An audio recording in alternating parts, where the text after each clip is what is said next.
ایک دفعہ کا ذکر ہے کہ رات کے اندھیرے میں عامر نے بے دلی سے لاٹری کی ٹکٹ کو دیکھا اور ایک ہلکی سی مسکراہٹ کے ساتھ اسے میز پر رکھ دیا۔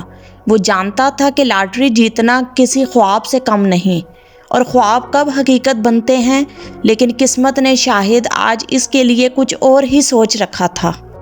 اگلی صبح جب عامر نے اخبار کھولا تو اس کی آنکھیں حیرت سے پھٹی کی پھٹی رہ گئی۔ وہی نمبر، وہی ٹکٹ اور انعام، 1 ارب روپے۔ عامر کا دماغ جیسے معاف ہو گیا۔ وہ خوشی سے چیخا اور فوراً لاٹری کے دفتر پہنچا۔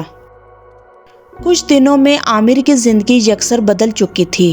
عالیشان بنگلہ، مہنگی گاڑیاں، شاندار پارٹیاں اور دنیا کی ہر آسائش اس کے دسترس میں تھی، مگر یہ خوشی زیادہ دیر تک برقرار نہ رہ سکی۔ ایک رات جب عامر اپنے نئے گھر میں بیٹھا تھا تو اچانک دروازے پر ایک عجیب سا سایہ نمودار ہوا۔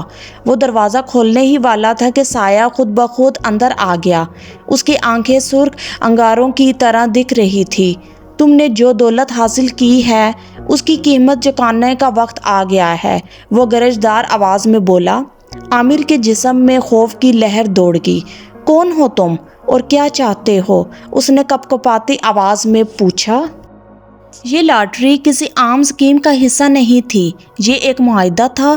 تمہیں جو دولت ملی ہے وہ معمولی نہیں تھی، اب تمہیں بدلے میں اپنی روح دینی ہوگی۔ سایہ قریب آیا اور عامر نے محسوس کیا جیسے وہ زمین پر دھنس رہا ہو۔ عامر نے ہر ممکن کوشش کی، لیکن جتنی دولت اس کے پاس تھی اتنی ہی زیادہ مصیبتیں اس کے گرد منڈلانے لگیں۔ عجیب و غریب حادثے، ناقابل یقین خوفناک خواب اور انجان سائے پر اس کے گرد منڈلاتے رہے۔ بالآخر ایک رات وہ چیختا ہوا جاگا۔